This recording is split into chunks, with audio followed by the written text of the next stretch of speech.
Tudo bem? Me apresentar. Eu sou a Maria Clara Giana, sou coordenadora adjunta do Programa Estadual de DST-AIDS e também do Centro de Referência e Treinamento DST-AIDS aqui da Secretaria de Estado da Saúde. Queria dar as boas-vindas a todos, dizer da nossa satisfação da gente estar na segunda webconferência da 10ª campanha Fique Sabendo aqui do Estado de São Paulo. Hoje, dia 1º de novembro, 520 municípios cadastrados em todo o estado. Mais uma vez, um grande esforço das nossas equipes, a gente vai estar aqui com a Karina, a gente vai estar com a Márcia, um grande esforço de todos os GVS, e aí a gente agradece muito, mais uma vez a nossa interlocução, que tem organizado este processo aí, nesses anos todos, um envolvimento enorme das secretarias municipais de saúde aqui do estado de São Paulo, um grande envolvimento de todos os profissionais de saúde. Então, a gente sempre agradece o envolvimento de todos, que é a forma que a gente consegue, de verdade, colocar a campanha no estado inteiro, em todo o estado de São Paulo. Na 10ª campanha, Fique Sabendo, aqui no estado, que recado que a gente queria dar hoje? É o recado, mais uma vez, da importância da gente focar algumas populações que a gente tem colocado aí como prioritárias. A gente tem que lembrar que, desde o Fórum de Dirigentes, a gente tem falado dessa questão, desse foco em algumas populações, então, essa preocupação em levar os testes às populações mais vulneráveis, e a nossa grande preocupação com vincular as pessoas que são diagnosticadas como HIV positivas nos serviços de saúde e que essas pessoas recebam tratamento antirretroviral, pessoal. Algumas dificuldades a gente tem colocado aqui no estado e a gente queria muito que vocês estivessem preocupados com isso também. Hoje, além de fazer o teste, a gente tem uma preocupação enorme com iniciar a realização dos exames de CD4, de carga viral, e iniciar o tratamento antirretroviral. Então, para as secretarias municipais de saúde que estão hoje participando, para a interlocução regional, a gente tem que colocar esse desafio que é a gente melhorar os nossos dados de pessoas em tratamento antirretroviral no estado de São Paulo. A gente sabe dos benefícios que a gente vai ter para a vida de cada pessoa que vive com HIV e também para o benefício das estratégias de prevenção e para as estratégias que a gente tem hoje colocadas em todo o estado. Então, a nossa grande preocupação é, sim, diagnosticar e tratar essas pessoas no âmbito que a gente sempre colocou aqui dos direitos humanos e daquilo que a gente sempre acreditou que são as estratégias programáticas. Então, aqueles municípios que participam da campanha e que não têm ambulatórios, que acompanham pessoas que vivem com HIV, nós temos ambulatórios definidos no estado de referência. Então, o grande desafio para quem está no município que não tem o ambulatório e que tem um diagnóstico de pessoa vivendo com HIV é acompanhar essa pessoa até ele iniciar o tratamento antirretroviral. Isso tem que ser num curto espaço de tempo. Nós não podemos deixar pessoas sem serem notificadas como HIV positivas. Então, o grande desafio é notificar essas pessoas, vincular essas pessoas nos serviços e ter estratégias que deem conta da retenção dessas pessoas nos serviços de saúde e, ao mesmo tempo, que a gente possa iniciar o tratamento antirretroviral. Os nossos dados podem melhorar. E a gente quer muito que esses dados melhorem. Então, além de levar o diagnóstico, e aí a gente vai discutir hoje a organização da campanha que conta com a participação de todos, com os materiais chegando no estado todo, chegando no GVS, chegando nos municípios, a satisfação que a gente tem de olhar, né, os nossos aventais. Parece coisa muito simples, né, gente? Mas a gente fica tão satisfeito quando a gente vê os nossos aventais chegando, sendo utilizados em todo o estado, os nossos materiais chegando e sendo disponibilizados para a população. É nisso que a gente acredita, né? Que é a nossa função enquanto articuladores da resposta no Estado de São Paulo, e de que a gente possa, mais uma vez, trabalhar juntos aí na campanha Fique Sabendo, no Estado de São Paulo. Né? Nós não estamos vivendo um momento muito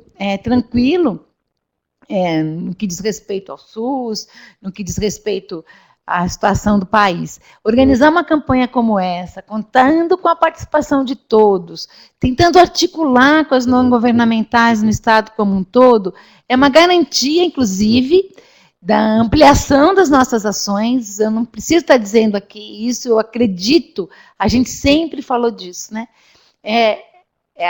Trabalhando dessa forma que a gente garante a continuidade dos nossos trabalhos e garante que, de verdade, a gente possa estar em todo o Estado de São Paulo.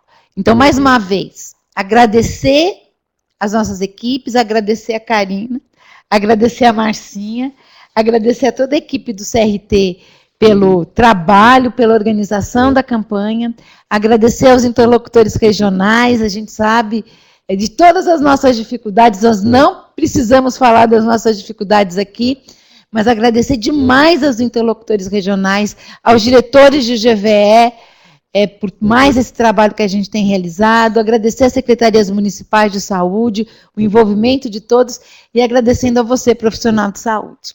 Profissional de saúde que veste a camisa, que vai botar o avental, que vai organizar a campanha mais uma vez, que vai de verdade diagnosticar, que vai de verdade vincular as pessoas nos serviços de saúde, que vai de verdade garantir o tratamento de todos.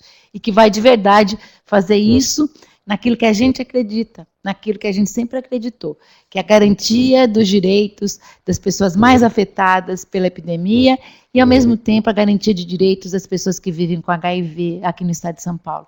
Bom dia e muito obrigada por mais essa campanha. Essa é a última webconferência que a gente tem realizado, que a gente vai realizar. É o grande desafio da 10ª campanha Fique Sabendo, e a gente está junto novamente. Obrigada, pessoal.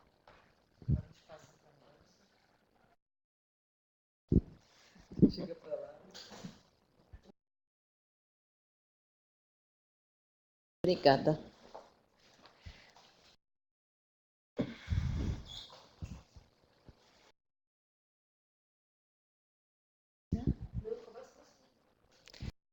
Bom dia, pessoal. Mais uma vez a gente está aqui para falar um pouquinho da nossa 10ª campanha. A doutora Maria Clara já deu a entrada. Eu sou a Márcia, eu sou da Gerência de Apoio Técnico do programa do CRT, que pertence ao Programa Estadual de DST-AIDS. Quem faz a logística dos testes rápidos no estado de São Paulo sou eu, com a ajuda do pessoal do GVS, dos interlocutores do GVS, tá?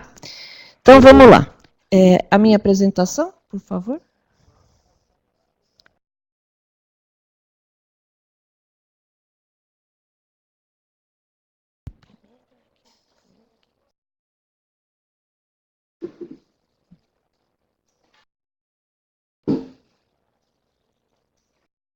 Está abrindo ainda.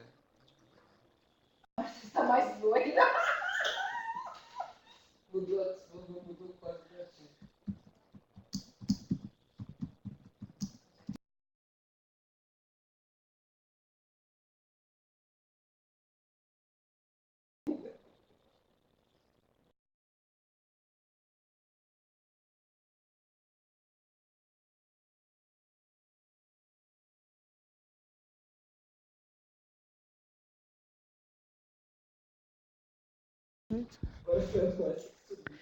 Pronto, já estou aqui, ó. Já voltei para vocês. Estou aqui. Vocês não vão me ver por enquanto, a gente vai vendo aí a nossa apresentação, tá?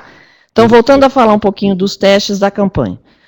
Bom, teoricamente, já era para a gente ter testes lá com alguns serviços, outros testes ainda estão a caminho, devem chegar até as próximas semanas. Essa foi a promessa que o pessoal da logística do Ministério da Saúde fez para a gente. Então, vamos pensar na parte de armazenamento, porque está começando o verão, vai começar a esquentar, muito provavelmente no final de novembro, quando a gente for iniciar a campanha, já vai estar mais quente, vai começar aquela correria com os testes. Então, o que a gente tem que pensar? Bom, os kits que a gente vai usar são Biomanguinhos, DPP, HIV, fluido oral, o Bioclean, o Bioeasy e o Alere Sífilis. Esses kits, eles devem ser armazenados a uma temperatura de 2 a 30 graus, que pode ser, como vocês já sabem e outros ainda não, geladeira, numa sala com ar-condicionado, desde que a gente controle, a gente monitore essa temperatura. Tá? Diariamente, principalmente na época do mais calor, se for possível, 2 vezes ao dia, de manhã e à tarde. Como é que a gente pode transportar esse kit? Porque aí o que vai acontecer? Os kits vão começar a chegar e às vezes a gente não tem carro que tenha ar-condicionado para poder transportar esses kits. Então, a gente vai ter que transportar nos nossos próprios carros. Esses kits, eles podem ser transportados numa temperatura maior, que pode ser de até 55 graus, que graças a Deus nunca chegou aqui no Brasil, 55 graus, né? Graças a Deus, a gente já tinha morrido. Mas dá para fazer isso. Então, o que pode acontecer? Se esses kits ficarem muito tempo expostos a uma temperatura alta, ele não estraga. O que pode acontecer é que a validade dele diminua. Então, se a validade dele diminuir, como é que a gente vai observar isso? Naquela linha de controle. Então, quando eu faço o teste, se a linha de controle não aparece, significa que meu kit tem algum problema, que pode ter sido ou por exposição à temperatura ou qualquer outro problema. Tá? Por isso que eu estou falando essa parte aqui da temperatura, porque a gente sabe que a gente tem temperaturas das mais diversas no estado como um todo.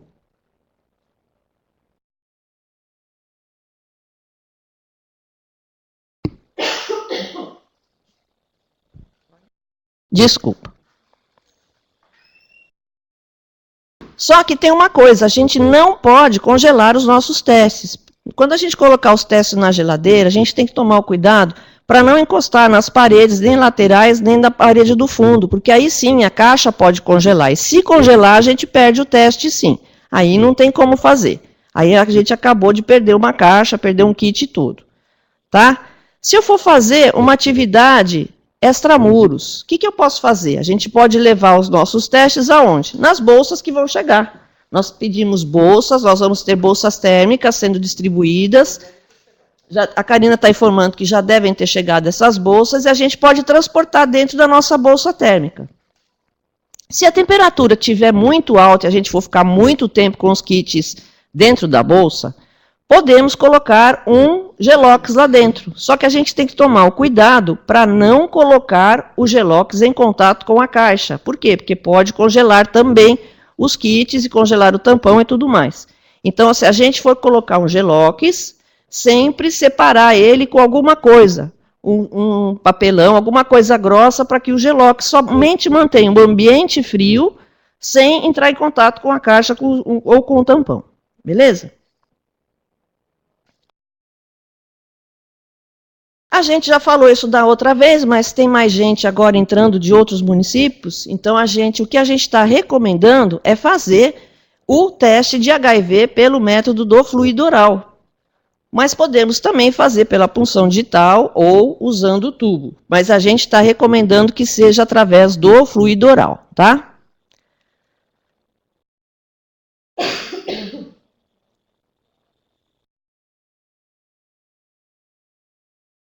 Repetindo, então, se a gente tiver que usar a bolsa térmica, a gente pode ou não colocar o Gelox, vai depender da temperatura externa.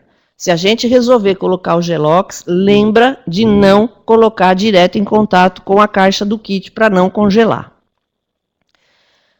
Quem pode fazer os testes rápidos? Dia 18 de outubro de 2017, o TRF derrubou a liminar que impediu os enfermeiros de fazer e de requisitar exames. Então, agora, os nossos colegas enfermeiros já vão poder realizar os testes rápidos. Da mesma forma, os técnicos e os auxiliares de enfermagem, com a supervisão dos nossos colegas enfermeiros.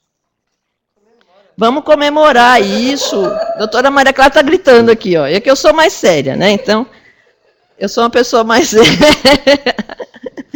Vamos comemorar isso bastante. Foi uma vitória, né? Porque foi uma paulada, né? Vamos dizer assim, na nossa cabeça de todo mundo, que era uma coisa que não ia atrapalhar só a gente, mas ia atrapalhar a vida do SUS de uma forma geral. E aí a gente batalhou muito por isso, você na outra web estava todo mundo muito preocupado com isso, e ainda bem que isso caiu, pelo menos essa liminar foi derrubada, esse processo continua, esse processo vai continuar em julgamento pelo ato médico, aquelas coisas todas relativas ao ato médico, mas essa liminar não tem possibilidade de voltar, tá? E aí a gente também pode capacitar outros profissionais. A gente tem profissionais da área da saúde que podem ser capacitados. Tem uma leva grande de profissionais, com exceção do assistente social. É um profissional de saúde que o conselho deles não permite que eles executem o teste rápido, mas nada impede deles nos auxiliarem na revelação diagnóstica. Ok? Da mesma forma, os profissionais de nível intermediário, devidamente capacitados, que são os nossos amigos das nossas ONGs, que nos auxiliam em muitos municípios. Qual fluxograma que a gente vai usar? Se a gente está pedindo para usar o fluido oral, então a gente vai usar o fluxograma 2, que é aquele que está lá na portaria de número 29.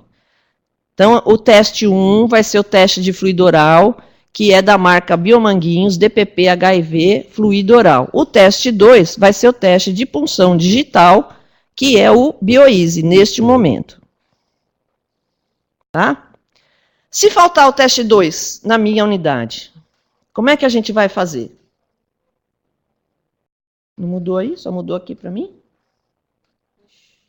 Mudou. Isso, olha lá. A gente está tendo alguns problemas de fornecimento de teste 2. Por quê? Falando daquele assunto que muita gente gosta e muita gente odeia, nós temos o Sysloglab, que é o sistema criado pelo Ministério da Saúde para disponibilizar os kits. Dessa forma, o Ministério consegue visualizar qual o nosso consumo real, quanto nós temos em estoque e quanto a gente distribui. E esse sistema é um sistema obrigatório que já deveria ter sido preenchido por nós há muito tempo. A doutora Maria Clara, em conjunto com os secretários de saúde, conseguiram segurar isso bastante tempo, só que agora não dá mais. Agora a gente vai ter que preencher, que foi uma promessa que a gente fez para o Ministério, que a partir de junho a gente teria a grande parte dos nossos serviços já preenchendo o sistema.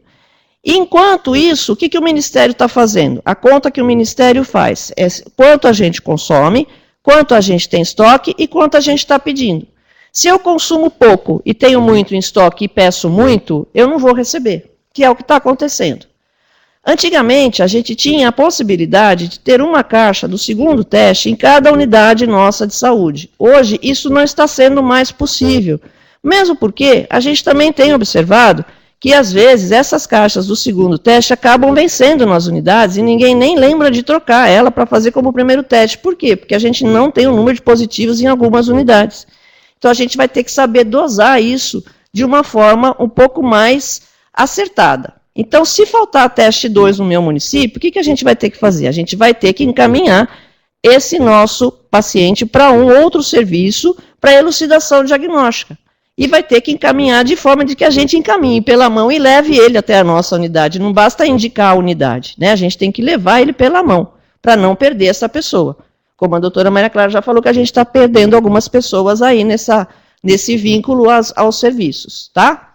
Então é isso que a gente vai ter que fazer. Se faltar teste 2 no meu município, a gente vai ter que colocar esse teste em uma unidade e referenciar isso para as outras unidades. Tendo resultado positivo, a gente encaminha para aquela unidade que tem o nosso teste e essa unidade vai dar a revelação diagnóstica para o meu paciente. Com relação à nossa portaria de número 29, que é a portaria vigente que a gente tem na sua terceira edição, a gente tem que lembrar que nessa terceira edição foi colocado na portaria que se a gente tiver um resultado positivo, a gente tem que fazer carga viral, a gente tem que encaminhar esse paciente para um serviço para fazer carga viral, a gente tem que lembrar que o Biomanguinhos de fluido oral, ele tem uma janela imunológica de 30 dias, certo? Não tem outra janela imunológica diferente dos outros testes, ele também tem a janela de 30 dias.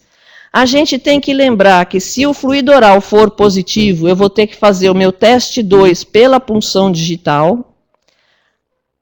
a gente tem que lembrar que se eu fizer o teste 1 pelo dedo ou pelo tubo, o meu teste 2 vai ter que ser realizado pela punção digital. Se eu tiver um tubo, fiz o teste 1, deu positivo, neste momento, com esta portaria vigente, a terceira edição, eu não posso pegar o tubo e fazer o teste 2. Eu tenho que chamar esta pessoa e fazer o teste 2 pela punção digital. Isso está na portaria 29, na última edição dela, que é o que está valendo para a gente. Se eu tiver amostras discordantes, ou seja, eu tenho o teste 1 positivo e o teste 2 negativo, o que eu tenho que fazer? No primeiro momento, eu vou repetir o meu fluxograma, eu vou fazer de novo o teste 1, vou fazer de novo o teste 2. Se a discordância permanecer, eu vou pegar uma amostra de sangue e vou encaminhar para o nosso laboratório de referência para que ele defina o meu resultado. E o resultado que sair do laboratório vai ser o resultado que a gente vai revelar ao nosso paciente. Aí a gente pensou em algumas coisinhas para mostrar para vocês, para não ficar aquela coisa chata que todo mundo fala que é repetitivo, mas vamos falar um pouquinho aqui de quais seriam os possíveis erros na execução do nosso teste rápido. Então eu separei aí para vocês o biomanguinhos fluido oral do lado esquerdo e a punção digital com qualquer kit do lado direito, que não seria só a punção digital, pode ser no tubo também. Então vamos lá. Se eu não coletar a amostra de fluido oral corretamente, não coletar de onde manda ser coletado, o que vai acontecer? Pode dar um falso negativo, porque eu tenho pouca amostra. Da mesma forma, se eu fizer uma punção digital que não saia muito sangue, e eu vou colocando várias e várias vezes, como várias pessoas já viram, que é o fato de você pegar um pouquinho de sangue, colocar no cassete, volta lá, pega mais um pouquinho, eu estou colocando um volume inadequado. Então, eu posso ter um teste com algum tipo de erro, que seria o erro falso negativo, certo? No lado do fluido oral, a gente percebeu que após a coleta do suave, quando a pessoa acaba de fazer a coleta do suave, a gente coloca naquele tampão, a gente tem que agitar delicadamente por 10 segundos, e tem que ser 10 segundos mesmo. A gente tem observado que quando a pessoa não agita de forma adequada, você não consegue ver a linha de controle. A linha de controle fica muito fraca. Isso pode também dar uma linha de positivo muito fraca. Então, a gente vai acabar de novo fazendo o resultado falso positivo, o resultado falso negativo, desculpa. Tá? Então, lembrando, colheu, conta até 10, agitando bem devagar, de forma circular, conforme está na bula. Tá? Se eu pingar a quantidade errada de amostra de tampão, se cair a mais ou cair a menos, está errado, vai dar um resultado errado. Se eu não respeitar o tempo de leitura, piorou, porque aí eu posso ter um resultado antecipado ou um resultado já ressecado, se eu ler depois do tempo de leitura. Né? Se eu estou falando de punção digital, se eu não fizer a ordem adequada do dedo, se eu fizer um furinho pequeno com a lanceta, eu vou ter pouca amostra. Se eu deixar muito tempo o sangue coagular e ficar lá passando algodão e apertando, espremendo o dedo da pessoa para sair sangue a qualquer preço, vira a pessoa, né, de ponta cabeça, espreme, espreme, espreme. Ali eu já não estou mais nem pegando sangue. Então esse resultado já vai estar mais do que errado, né? Se eu colocar mais sangue ou menos sangue, o resultado vai sair errado da mesma forma. Se eu colocar tampão a mais ou a menos, ou se eu ler antes ou ler depois, também vou ter problema. Então, a gente separou esses erros aí para vocês conversarem nas regiões, só para lembrar as pessoas na hora que a gente for fazer a nossa campanha. Porque tem muita gente que, às vezes, trabalha com a gente na parte da campanha só no período da campanha, faz pouco teste durante o ano.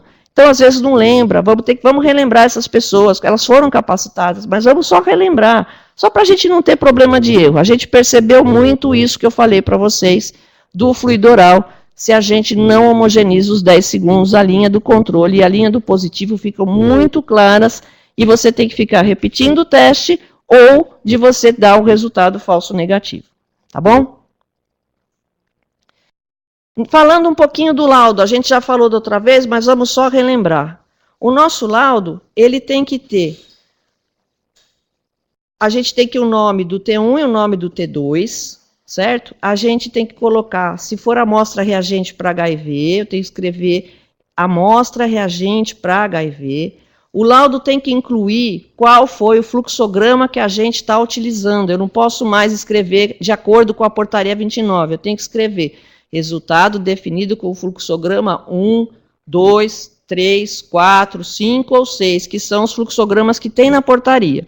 No nosso caso de teste rápido, é o fluxograma 1, que é o de punção digital ou de tubo, o teste 1, e o fluxograma 2 é o de fluido oral, o teste 1. Lembrando que a inclusão no laudo de que recomenda-se a realização imediata da carga viral também é obrigatória. Então, no nosso laudo, a gente tem que ter o nome do teste que a gente está usando, o nome do kit que a gente está utilizando, a metodologia, lote, validade, qual que é o fluxograma da portaria que a gente está utilizando e, no caso do laudo positivo, lembrar que a gente tem que colocar a recomendação que seja feita imediatamente a coleta de carga viral. E se meu usuário não apresentar um documento, eu vou fazer o teste? A gente tem tido várias questões, né, a respeito disso.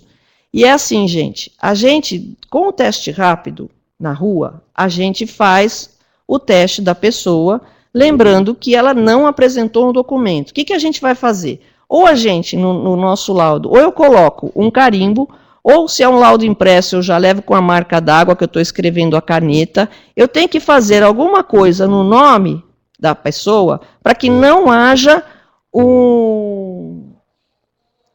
falsificação desse laudo, tá? Para que não exista uma falsificação do laudo. Também você pode chegar para a pessoa e falar assim, já que você não apresentou um documento, eu vou fazer seu teste, mas eu posso passar só o resultado verbalmente. Se a gente for olhar lá na portaria, lá na RDC 302, que regulamenta a parte de laboratório e que também pega a parte do teste rápido, está escrito lá que a pessoa, para fazer o teste, tem que apresentar o seu documento. Então, se ela não apresentar documento, o laboratório não vai fazer o teste, porque precisa ter um documento. A gente tem que pensar em tudo isso. Os laboratórios, se você não apresenta um documento, os laboratórios não te fazem um exame, não chegam nem a colher muitas vezes, certo? Mas no caso do teste rápido, eu acho que a gente já conversou várias vezes sobre isso, e a gente está na 10ª campanha, eu acho que foi a partir da primeira ou da segunda, que a gente, né, Karina? Acho que foi a partir da segunda, que a gente começou a falar sobre isso, de a pessoa não apresentar documento, ela pode fazer o teste, não tem problema algum. A gente não pode perder essa pessoa, né? A gente tem que fazer o teste nas pessoas, tá? Então, ali, ó, eu em cima do nome dela, eu passo um carimbo, eu faço uma marca d'água. Ali embaixo, na parte do laudo, eu tenho que escrever que tipo de amostra que eu coletei, se é fluido oral, se é punção digital, se é sangue total em tubo. A data da coleta da amostra é muito importante para a gente ver e depois lembrar a respeito da janela imunológica, se a gente tiver algum tipo de problema. O nome do meu kit, o método, lote, validade, está tudo ali, tá? Lembrando ali do fluxograma que eu acabei de falar para vocês.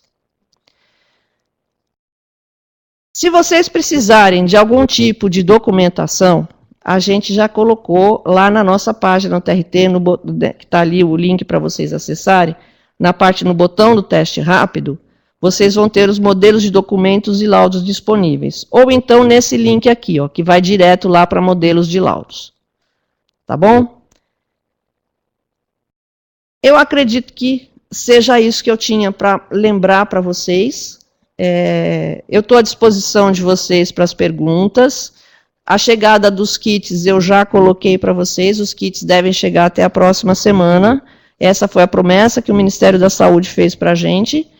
E aí, se não der tempo de vocês fazerem algum tipo de pergunta por aqui, vocês podem usar o e-mail do testerápido@crt.saude.sp.gov.br, que é o e-mail que eu abro diariamente e a gente pode trocar algum tipo de ideia ou de questão.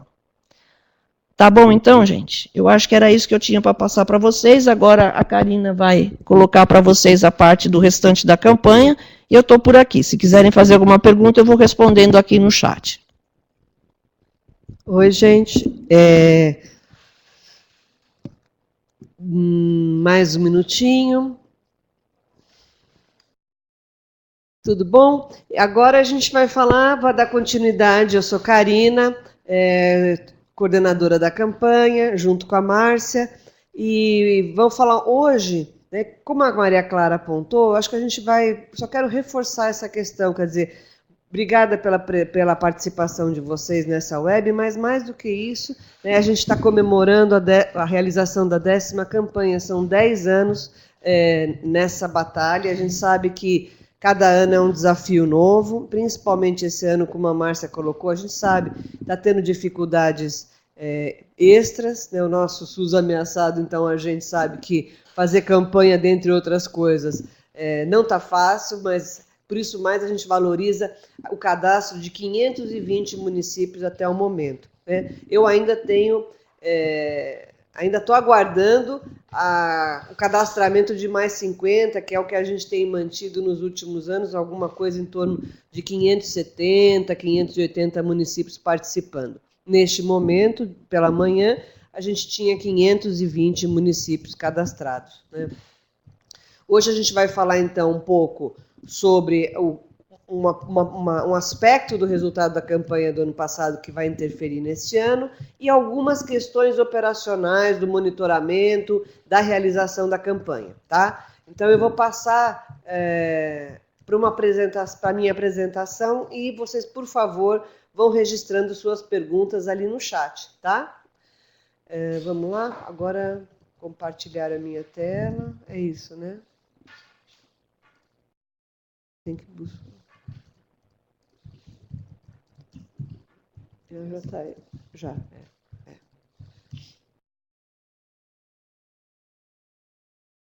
Prontinho. Então, vamos lá. Vocês vão seguir na tela com algumas imagens e ouvindo aqui meus comentários.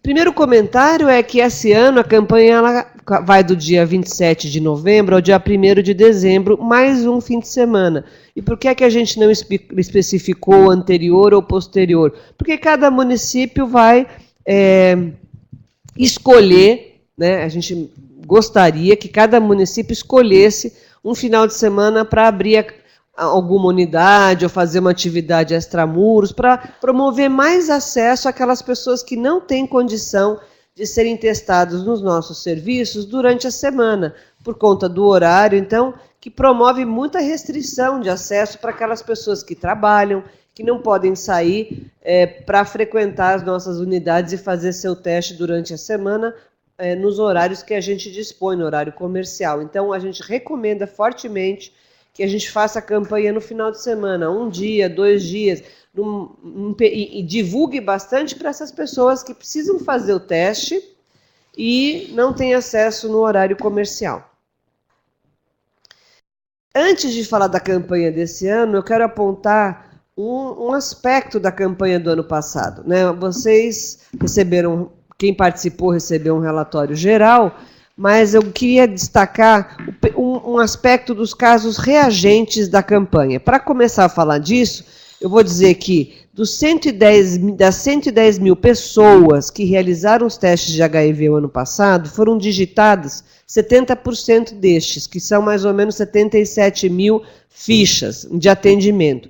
Nesse banco, a gente já realizou uma análise e eu vou mostrar os resultados que vieram dessa ficha de atendimento e do monitoramento dos casos reagentes. Então, a primeira coisa é o que vocês já devem ter visto, que a adesão da campanha não é igual em todos os GVEs do Estado. Quanto mais clara a região, menos municípios participaram, quanto mais escuro, maior o número de municípios participantes naquela região, tá? Então, cada região tem uma parcela de municípios que entra na campanha e outra que não entra, né? E aí vocês é que podem dizer, e seria interessante vocês contarem para a gente, qual é a principal, conta aí no chat, qual é a principal razão na sua região para o município não participar da campanha, né? Por que é que 20%, 10% deles, aqueles que não entraram, por que não entraram, né? Aí, primeira questão, o perfil de casos reagentes da campanha do ano passado, 2016, nona campanha. No geral, a gente teve um TR1 reagente em 0,41% dos casos. Confirmado, 0,32%. O que gerou essa diferença?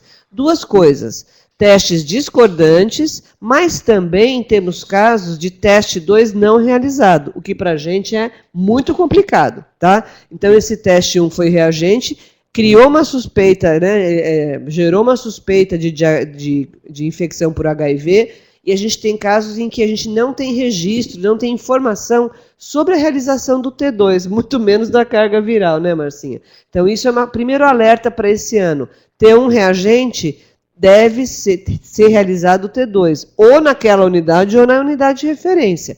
Mas o T1 reagente já é uma forte suspeita de infecção por HIV e essa pessoa não pode ser abandonada de jeito nenhum. Tem diferença, a gente acessa mais mulheres do que homens na campanha, mas a proporção de positivos entre homens é maior. Vocês podem ver aí que é 0,6 contra 0,27, ou seja, o dobro. E se a gente olhar para as pessoas, para os homens HSH, né, ou seja, homens que fazem sexo com outros homens, incluindo gays e outras identidades, a gente tem 4,8% na campanha de reagentes, o que está muito bacana. Então, é isso que a gente tem que manter, buscar pessoas que não se testaram, homens principalmente que não se testaram, homens jovens. E dentro de homens jovens, dentro dessa categoria de pessoas biologicamente nascidas com sexo masculino, né, a gente vai procurar, mais genericamente, os homens que fizeram sexo com outros homens. É claro que todo mundo vai fazer teste, gente. Ninguém vai ser impedido de fazer teste, mas a gente precisa usar estratégias para acessar mais essa população. Quando eu olho para os casos positivos, eu gostaria que vocês olhassem esse mapa que aparece aí na tela, em números absolutos, tá? Aí o que vocês estão vendo? Quanto mais claro, menos casos reagentes para HIV. Quanto mais escuro, maior o número de casos HIV encontrados na campanha. E aí você tem um destaque para, obviamente, para o município de São Paulo, que aqui a gente sempre tem um número elevado de reagentes, e o GVE de Campinas, que está aí bem escurinho, que informou um número maior de casos, dentre todos os GVEs, tirando São Paulo. Só que aí vocês podem me dizer assim, mas eu não posso comparar São Paulo com Jales, com Taubaté, com Registro, com Presidente Prudente. Como é que eu faço isso? Eu calculo uma taxa proporcional ao número de habitantes daquela região. E aí, gente, vocês vão ver que o mapa vai mudar de figura. Perceberam? Quando eu faço um cálculo de quantos reagentes eu informei na campanha pelo número de pessoas que residem naquela região, vocês já verificam que o número de casos positivos, né, as pessoas fizeram campanhas e os municípios, realizaram campanha e conseguiram encontrar casos positivos, mesmo onde a população é mais escassa, como região de Registro, Jales, Franca, Taubaté. E a gente tem GVEs que fizeram uma campanha mais diluída na população geral e encontraram proporcionalmente menos casos reagentes. Ou seja, vocês podem verificar aí que Araraquara e São João da Boa Vista, por exemplo, tiveram um número menor de casos reagentes proporcionalmente ao número de habitantes que eles têm lá durante a campanha, tá? Nós estamos falando de casos identificados na campanha. Itapeva e Presidente Venceslau também merecem destaque. Tá bom. E aí eu peguei os casos reagentes. O que a gente espera? Que todo mundo que tem um diagnóstico de HIV faça o CD4 até em pelo menos 3 meses, que já é uma margem grande. E a gente ainda foi até setembro procurando esses casos no CICEL, tá? O que a gente verificou? Que dos 261 casos que a gente tem notícia, até setembro ainda tinha 36% sem registro de realização de CD4, tá? Então, dentre as 261 pessoas com diagnóstico reagente, 94 não realizaram o CD4 depois de diagnosticados. Isso para a gente é muito preocupante. Além disso, né, se você olhar então agora só para os casos que fizeram o teste, o CD4, que fizeram o teste, tiveram o CD4 realizado até setembro, você vê que 31% chegou com o CD4 bem baixo. Isso quer dizer o quê? Que 52 pessoas dentre as 169 tiveram um diagnóstico tardio na campanha. Já são casos que são notificados como caso de AIDS, tá? Então, a gente tem 69% atingidos e fizeram um diagnóstico em tempo oportuno e 31% que estava já com o sistema imune comprometido. Além disso, vale destacar o seguinte, que a pessoa que fez o HIV e deu o reagente, será que ela já sabia que era portadora? A gente tem 26% de pessoas que já sabiam que tinham HIV. Só que dessa, você vê, 15% ali na pizza já sabia e já estava tratando. Resta perguntar por que ela fez o teste de novo na campanha. Mas 11% a gente chama de pessoas perdidas, né? HIV reagente, já sabiam que tinham HIV, mas não estavam em acompanhamento e foram diagnosticadas novamente na campanha, necessitando do quê? Do que a gente chama, vocês veem no quadro azul, de revinculação. Ou seja, essa pessoa um dia foi diagnosticada, já tinha chegado no serviço, foi perdida, virou faltoso, sumiu no mundo e foi rediagnosticada na campanha. 7% a gente não tem informação e 67% não sabia que tinha HIV. Por fim, eu quero chamar a atenção para a importância da notificação. Gente, dá uma olhada nessa pizza. Até setembro, a gente tinha ainda, faltando na notificação de caso de HIV ou AIDS, 41% dos casos diagnosticados, ou seja, apenas 59% estava no SINAM, né, notificado. Isso precisamos melhorar isso esse ano, tá? Vamos investir na notificação dos casos, não são muitos, vocês veem que 0,4, 0,3 é pouquinha gente, distribuído em 570 municípios o ano passado é bem pouca coisa.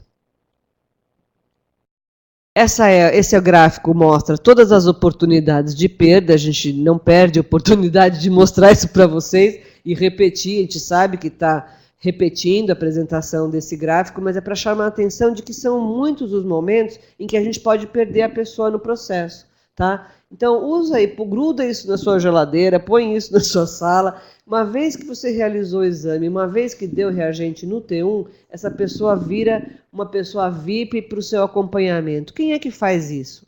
Olha, gente, você que é responsável pela campanha no município, precisa combinar com o serviço, quando der reagente, quem é que vai fazer esse acompanhamento? Deveria ser a pessoa do próprio serviço, o responsável pela campanha no município pode apoiar ou pode definir quem vai fazer esse monitoramento do processo nos sistemas ou junto à pessoa. Então, o que a gente precisa é definir papéis para ver quem é que vai fazer o quê, caso eu tenha um resultado reagente. E aqui eu estou falando só do HIV, mas eu queria destacar que para sífilis é ainda mais complicado, não é? Para sífilis, assim, complicado porque a pessoa precisa elucidar o diagnóstico de sífilis, e uma vez que ela tenha sífilis, ela precisa realizar o tratamento completo, né? Ela precisa receber todas as doses, de preferência a gente precisa testar parceiro e tratar parceiro. Então, ainda tem mais ações, além dessas que estão aí, para os casos de sífilis.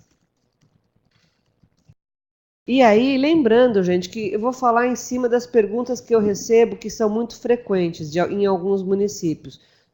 Aqui são uns alertas, como a Márcia fez, tipo, toda pessoa que faz o teste precisa ter um registro em ficha de atendimento, tá? Não basta a requisição do exame ou um papelzinho avulso, não. A gente que vai tanto para extramuros quanto na unidade precisa ter o registro desse atendimento numa ficha ou um prontuário.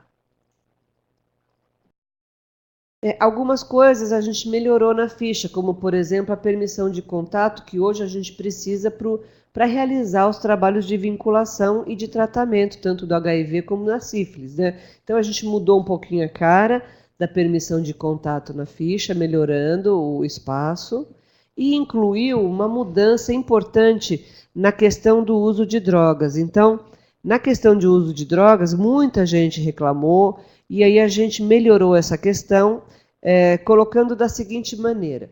Você vai perguntar para a pessoa se ela usa ou usou alguma dessas drogas, né, alguma droga ilícita, ou lícita como álcool. O cigarro aqui não entra. Se ela referir que nunca usou nenhum tipo de drogas, inclusive o álcool, você assinala ali em cima onde está escrito não se aplica, nunca usou inclusive álcool, e não precisa preencher nada dali para frente. Caso ela tenha usado alguma dessas drogas mencionadas, o álcool, a maconha, a cocaína, o crack, anfetaminas, êxtase, droga injetável ou outra droga, para cada uma você vai usar um código e vai colocar entre os colchetes se ela já nunca usou aquela droga, se já usou, mas não usa mais, se usa ocasionalmente de forma abusiva ou se faz uso frequente. Para você definir a questão do uso ocasional abusivo, a gente colocou, inclusive, nas instruções para o preenchimento da ficha, essa distinção entre uso abusivo, uso nocivo. Então, só para chamar a atenção e criar curiosidade em vocês, para darem uma olhadinha também, né? No instrucional, a gente tem um material instrucional para o preenchimento da ficha que está atualizado, bem bacana, que também é importante que vocês deem esse instrucional para as pessoas que vão usar a ficha, tá? Fazendo o esclarecimento para cada questão. Bom, vou falar de alguns aspectos da preparação para a campanha. O cadastramento das unidades participantes da campanha. Tem gente que às vezes se confunde o cadastramento da unidade de saúde com o cadastramento do município na campanha. São duas coisas distintas, mesmo que aquele município só tenha uma unidade ou 2 unidades de saúde, tá?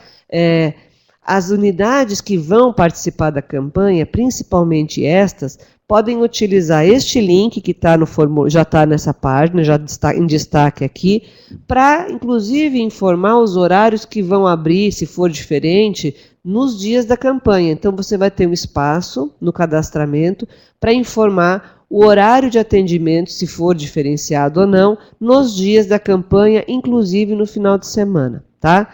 Então, é importante que todas as unidades que vão participar da campanha atualizem o seu cadastro. As demais, né, vão checar as informações que estão no site. E se ela estiver atualizada e ele não for participar da campanha, não precisa atualizar. Mas se ele for participar, é importante entrar para colocar a data, os dias e o horário nessa semana.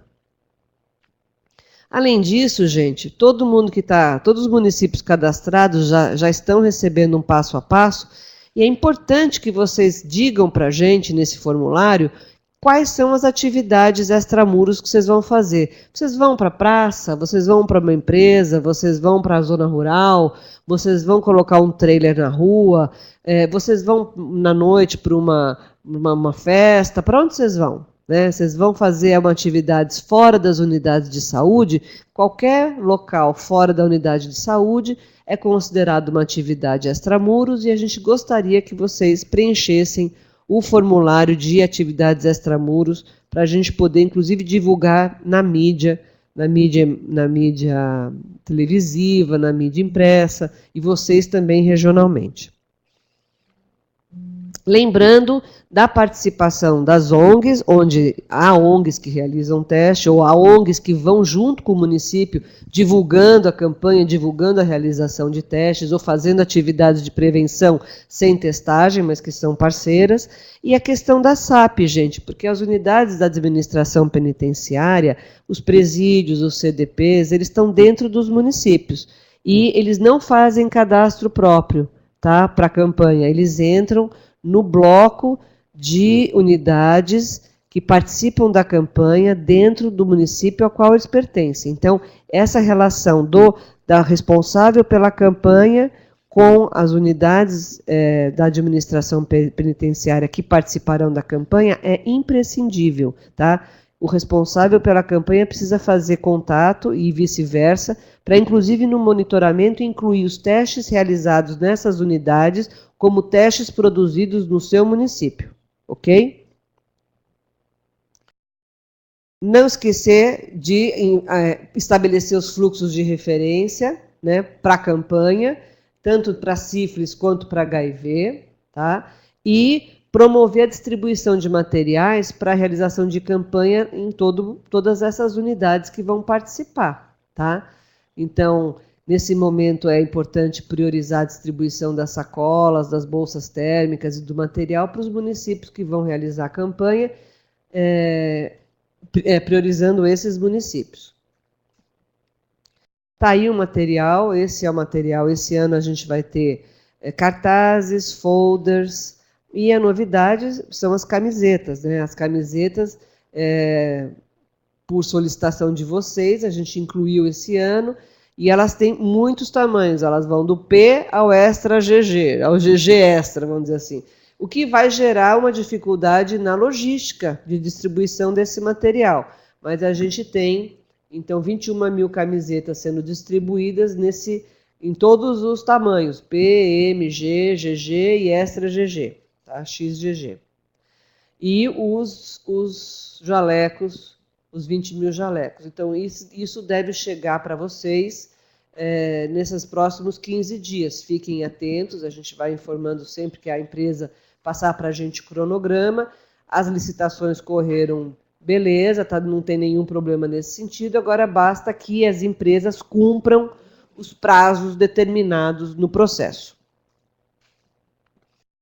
Além do botão, a Marcinha falou do botão do teste rápido, e no botão do teste rápido vocês têm os modelos de laudos e formulários para o ano inteiro. Tá? Os formulários que estão propostos lá não são só para a campanha, eles vão servir para toda a vida do município. Eu quero um modelo de laudo, eu quero um modelo de formulário de folha de trabalho, eu quero um modelo de controle de estoque, de temperatura.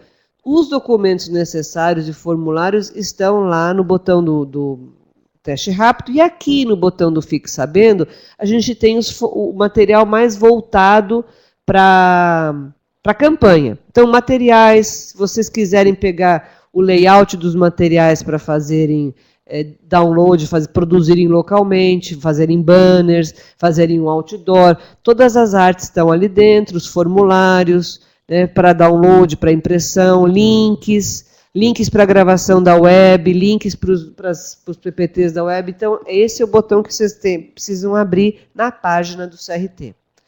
É isso. Então, está aí, lembrando que a ficha de atendimento tem instruções para preenchimento e os formulários de monitoramento estão lá. Esse está ali, ó, do ladinho direito, na página do CRT, essa é a cara da página, tá?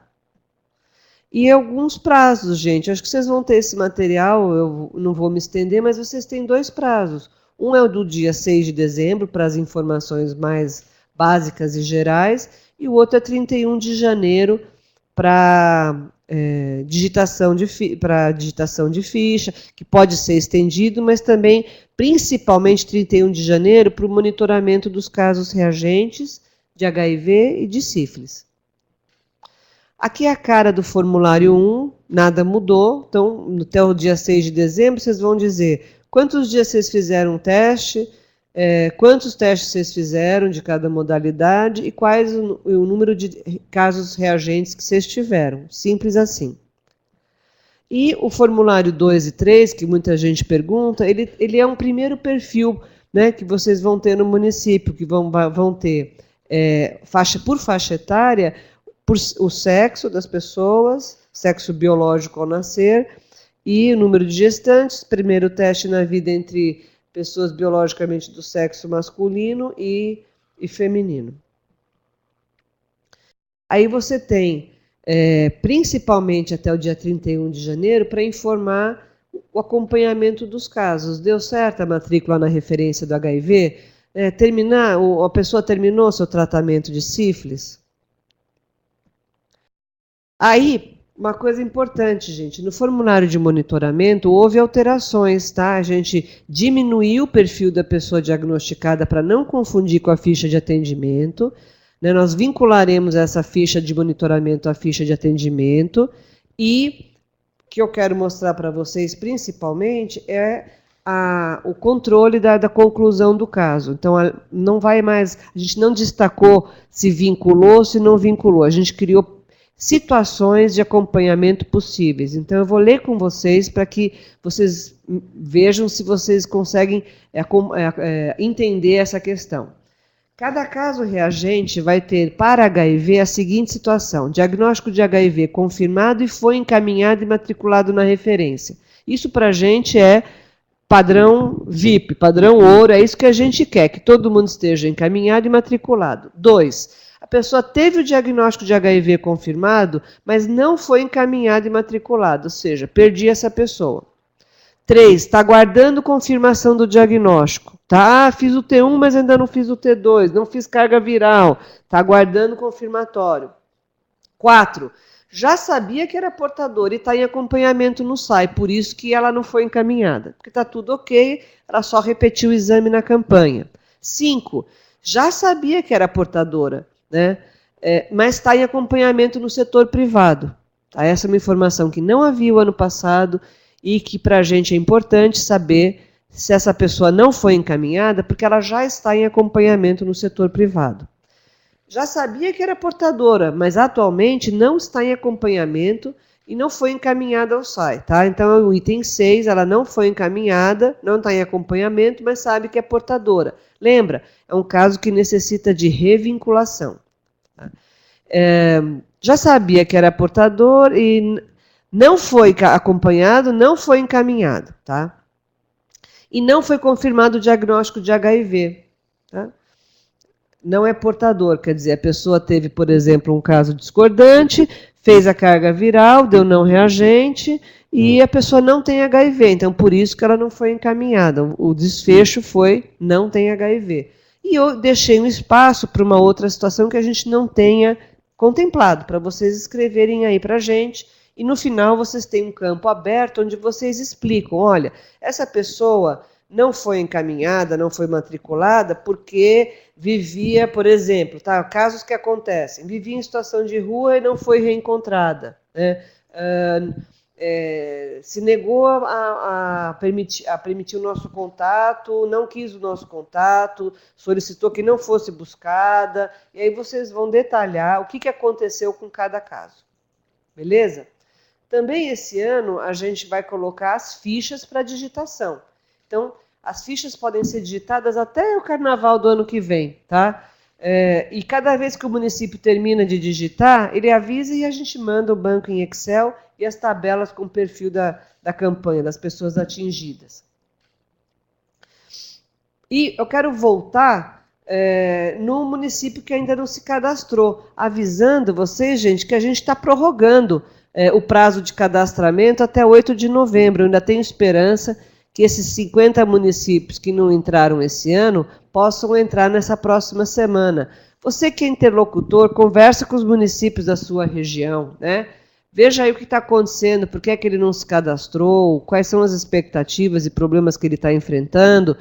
Quem sabe as coisas são contornáveis e a gente possa acolhê-los aí na campanha desse ano, né? A campanha não precisa ser... Em alguns casos, o município tem dificuldade para fazer grande número de testes, mas se você escolher bem a região, preciso fazer a semana inteira? Não. Né? Então, eu tenho formas de participar dessa campanha de uma forma menos intensa, mas não menos importante. Tá? Por fim, se você ficou com dúvidas, está aí o e-mail. Esse é o e-mail para a gente se comunicar. Escrevam para ele, a gente responderá. E as questões específicas sobre teste rápido, logística, tal, vocês continuem falando com a Marcinha no teste rápido, ok? Acho que é isso, gente, que eu queria trazer para vocês como aspecto organizacional da campanha. E queria saber se vocês ficaram com dúvidas. Tem alguma questão, Márcia, que o pessoal está fazendo? Tem uma questão a respeito do seu slide, mas eu acho que depois teria que voltar na sua apresentação. Depois você responde. Era só sobre o nome. É que o pessoal... Vamos dar 5 minutos, então, tem para uma- dúvidas, e a gente já volta, né? Eu acho que seria interessante. Eu vou só responder essa da praça, porque essa é fácil. Olha, você foi falado sobre eventos em praça. Alguém já fez campanha em praça? Olha, gente, muita gente faz campanha em praça, monta suas tendas ali na praça, põe suas mesinhas, a gente recebe fotos super legais, contando para a gente dessas experiências. E é por isso que a gente acha bem bacana quando vocês fazem reuniões regionais preparatórias para a campanha, porque aí você tem a chance de ver um colega de outro município que já fez isso, um pouco referindo como é que foi a experiência. Então, sim, fazer em praça é uma atividade não pouco frequente, muitos municípios fazem isso, né? Montam suas barracas, sempre pensando no espaço de privacidade para revelação diagnóstica, que você pode criar um espaço de privacidade com um biombo, né, uma coisa que isole uma determinada região, as mesas, para que aquela pessoa não fique tão exposta, tão exposta ali na praça. Quer dizer, tem como trabalhar na praça criando pequenos nichos com privacidade.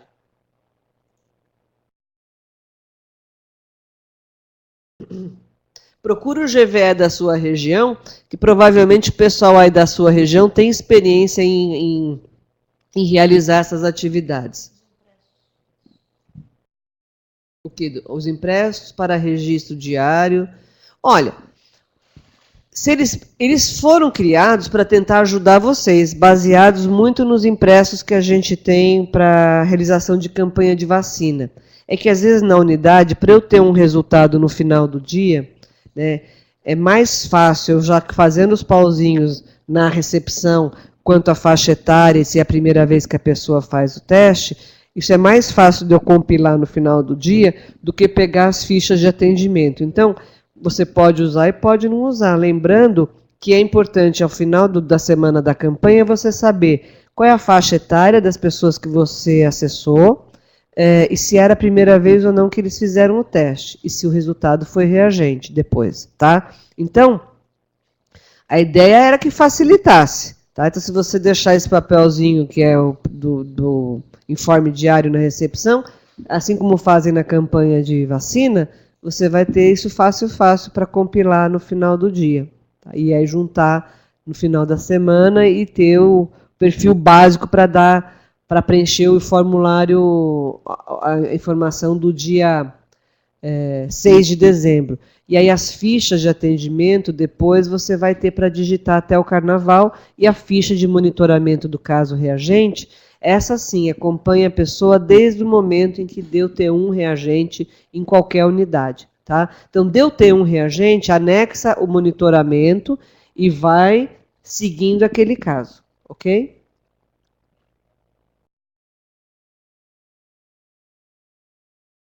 Eu vou dar 5, a gente está aqui, Marcinha está falando, nós vamos dar 5 minutos para vocês, tá?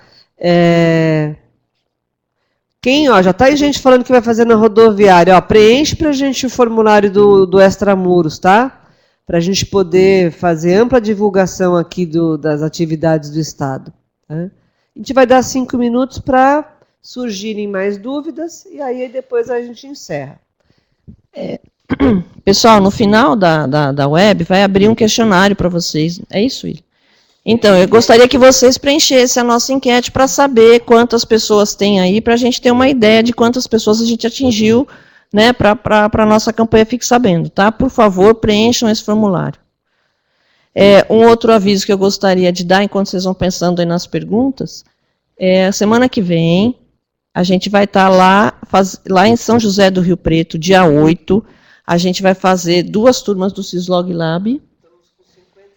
Nós temos só 50 inscritos e nós temos 100 vagas de manhã e 100 vagas à tarde. Serão 2 turmas, lá no GVE de São José do Rio Preto.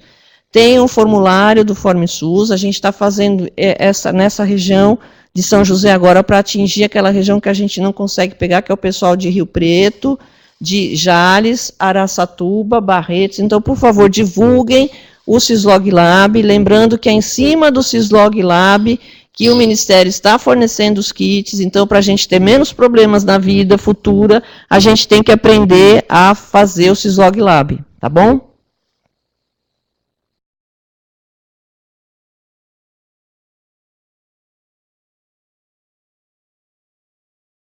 Olha, gente, divulgação da campanha tem de tudo. Sabe aquela motoca que passa, né? Que passa avisando quem morreu na cidade, sabe? Pode usar o carro de som da paróquia, pode usar tudo, né? Para chamar pessoas para a campanha, gente, a divulgação precisa ser ampla mesmo, para que a gente não, para que a gente acesse gente que não foi testada antes. Tem gente que a gente percebe que faz teste quase todo ano, que é aquela pessoa que já sabe que tem a campanha no final do ano. Então, a gente acaba testando quem já sabe que vai ter campanha, mas é isso, está valendo tudo. Rádio da cidade, televisão, outdoor, né? Se você, por exemplo, vai trabalhar com população mais vulnerável, uma dica que a gente dá, eu quero trabalhar com prostíbulos, eu quero trabalhar com profissional do sexo, eu quero trabalhar com usuário de droga, eu quero acessar a população gay do meu município. Então, esse tipo de divulgação precisa ser feito bem antes, né? Você precisa avisar, ou nos locais de sociabilidade, né? Colocar, se possível, colocar pares para ajudar na divulgação, trabalhar com ONGs, que não precisam ser ONGs AIDS, podem ser ONGs, associações comunitárias de bairro, quer dizer, ir junto no território com a comunidade. Então, eu acho que a divulgação ela precisa ser bem, como é que a gente diz? Antecipada, né? A gente percebe que quanto mais medo uma pessoa tem para fazer HIV, mais tempo ela precisa ter para tomar coragem. Então, a gente aqui, em várias atividades extramuros, percebe a importância da gente chegar antes, né? Avisando, conversando, mostrando que tem compromisso, mostrando que tem respeito, que tem acolhimento. Então, quando as pessoas sentem confiança na gente, no nosso trabalho, elas até se arriscam a fazer muitas vezes o teste. Fora isso, você vai acessar muito mais facilmente quem não tem nenhum receio de que o seu teste dê positivo, mas que quer ter o diagnóstico na mão, né? Essa aqui é a questão.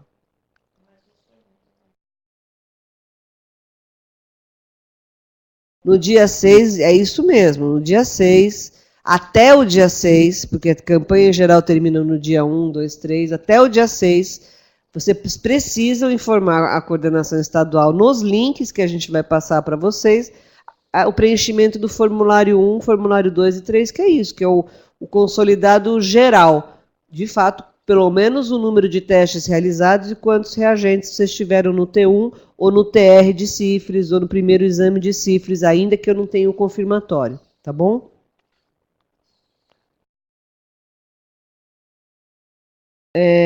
Nós não estamos usando o formulário 2 e 3 para sífilis, tá? Vocês podem usar o mesmo formulário para fazer sífilis, sim. A gente troca lá em cima, em vez de HIV, põe sífilis, para você ter esse controle no município. E, na verdade, a gente focou no HIV, tentando evitar sobretrabalho para vocês. Então, o perfil de sífilis você vai ter mais para frente quando você digitar as suas fichas. Quando você digita a ficha, aí sim, você vai ter um perfil aprofundado, tanto da realização dos exames de HIV quanto de sífilis. Mas como a gente está recomendando que faça os dois, mas você tem quem fez a pergunta tem toda a razão, porque eu posso fazer atividade só com teste de sífilis, atividade só com teste de HIV, atividades com HIV e sífilis, né? Então, na unidade eu posso também fazer com convencional. Então, essa combinação dos exames, vocês é que vão decidir o que é conveniente para vocês, desde que você informe a população, porque às vezes é frustrante alguém chegar num lugar, querer fazer um teste de HIV, e você fala, não, hoje é só sífilis. Ou vice-versa, ele chega lá, quer fazer sífilis, não, só HIV. Então, a divulgação também tem que estar muito clara sobre qual é o teste que você vai realizar num determinado dia ou num determinado local. Põe faixa na frente, desde agora, já põe faixa na frente da unidade, avisando que você em tal dia vai fazer um mutirão de teste rápido, do que você vai fazer, já vai deixando bem claro, nas salas de espera, por fora mesmo, na fachada, né, chamando a população para fazer o teste. Uma outra pergunta ali da Dirce, se pode fazer a campanha extramuro em empresas, realização de teste rápido. Olha, gente, aqui a realização de empresa é uma coisa que a gente sempre fica preocupado, né? Dentro da empresa tem várias questões relacionadas com privacidade, sigilo da pessoa. Então, não é uma resposta uniforme para todo tipo de empresa, tá? A gente mesmo teve uma experiência, a gente fez aqui em São Paulo, por exemplo, na Editora Abril, né, numa unidade de saúde da Editora Abril, mas o teste realizado por nós lá dentro, sem que o pessoal da unidade participasse do processo no sentido de que não ficaram, né, a gente não tinha nenhum fluxo de informação com o setor saúde, não se deve informar o setor saúde da empresa sobre resultado de exame, em hipótese alguma, é privativo e sigiloso. Tem a questão da privacidade do momento da realização do teste, na hora de pegar o resultado. Então, você pode, por exemplo, colher o resultado no momento e entregar o resultado fora do horário de trabalho, que é o recomendado, porque o que a gente tem que pensar e antecipar são as situações constrangedoras e de exposição. Então, não pode haver risco de exposição. Então, você imagina, se você fizer o teste numa empresa, no horário de trabalho, e você entregar o teu resultado no horário de trabalho daquela pessoa, se for reagente, como é que essa pessoa vai voltar a trabalhar? Será que vai ser possível para ela? Será que ela vai estar em estado emocional capaz de, por exemplo, não revelar para os seus colegas que aconteceu alguma coisa que a preocupou muito no exame? Então, isso tudo a gente tem que pensar. Então, a resposta não é simples e não é uniforme. Em linhas gerais, a gente não recomenda porque é bastante complicado manter o sigilo e privacidade na empresa. Mas se você achar que merece, que aquela população daquela empresa é uma população mais vulnerável, então tem que criar um jeito de trabalhar, tirando a pessoa do horário de trabalho, fora do horário de trabalho para pegar o resultado, ou fazer o exame, no caso do teste rápido, que vai pegar o resultado na mesma hora. Então, se você criar um fluxo fora do horário de trabalho, você começa a melhorar a situação. 2, não, hipótese alguma, ter nenhuma relação com o empregador, informando qualquer coisa sobre a realização de testes, seja perfil, seja informação sobre os casos reagentes, complicadíssimo. Quem deve decidir se vai procurar a unidade de saúde da empresa, por exemplo, para fazer um tratamento de sífilis, é o trabalhador. Então, se você entregar um resultado de sífilis para ele, e ele, com aquele resultado em mãos, resolver procurar o ambulatório de saúde da sua empresa para fazer um tratamento de sífilis, isso é decisão dele. De forma alguma, você vai criar um fluxo com o ambulatório de uma empresa para tratar a sífilis que você encontrou durante a campanha. Tá? Isso precisa ser muito, muito, muito visto com muita cautela.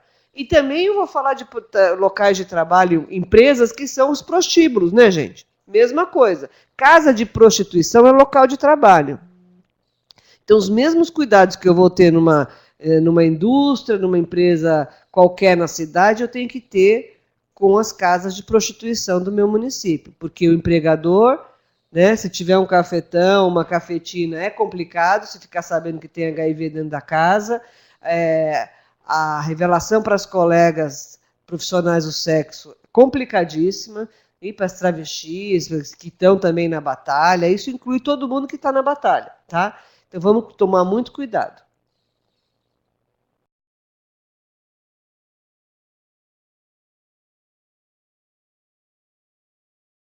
Essas perguntas, se vocês tiverem também dúvidas agora nesses próximos dias, mandem que a gente também responde por escrito, tá? Então aí vocês às vezes precisam de alguma orientação por escrito para discutir enfim, com quem está junto com vocês organizando e preparando a campanha. Então também podem pedir que a gente manda por escrito para vocês essas recomendações. Lá no botão do teste rápido, vocês têm todo o material sobre importante para quem nunca fez trabalho extramuros, né, Marcinha? Você quer falar do material? A gente tem, na verdade, eu acho que eu só vou citar as aulas, né? Tem material para diretrizes para realização de trabalho extramuros, então dicas, até como calcular material, checklist. Então, se vocês entrarem no botão que a Marcinha divulgou, que é o teste rápido, ali vocês vão ter bastante informação detalhada de como fazer uma atividade extramuros e que aspectos vocês precisam cuidar. Tem um PPT, um PowerPoint e tem um checklist. Acho que é isso, né? Gente, lembrando, teste rápido, @crt.saude.sp.gov.br ou fiquesabendo@crt.saude.sp.gov.br. Vocês vão falar comigo e com a Karina. Precisando qualquer outra coisa que não seja com a gente e vocês não sabem com quem falar, também pode mandar para a gente que a gente repassa.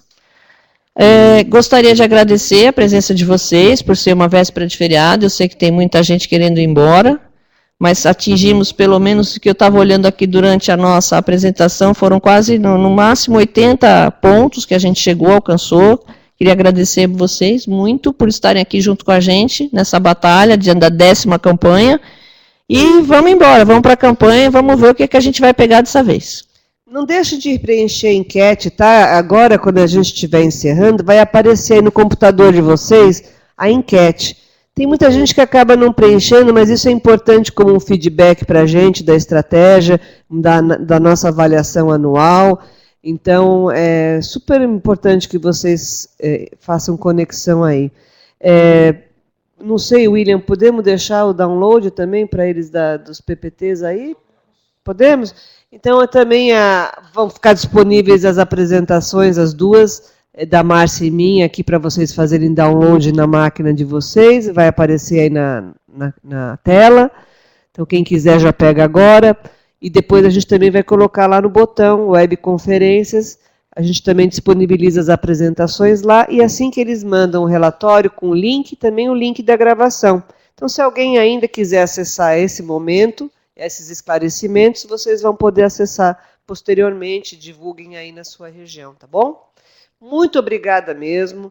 O trabalho não é pouco, mas ele entusiasma a gente. São 10 anos de um trabalho bem intenso e bem realizado, né? Eu acho que a gente merece... valorizar o nosso trabalho e dizer quanto que a gente já caminhou nesses 10 anos mais velhas também, né? Vocês também. Então, vamos fazer mais essa atividade, a gente se diverte muito, é uma coisa que, graças a Deus, além de... É muito trabalho, mas é muito gostoso, né? Ir para a rua fazer o teste e participar da campanha. Obrigada mais uma vez, obrigada por estar aqui numa véspera de feriado, e a gente encerra até que cedo, 15 para as 11, e vamos fechar essa atividade. Obrigada.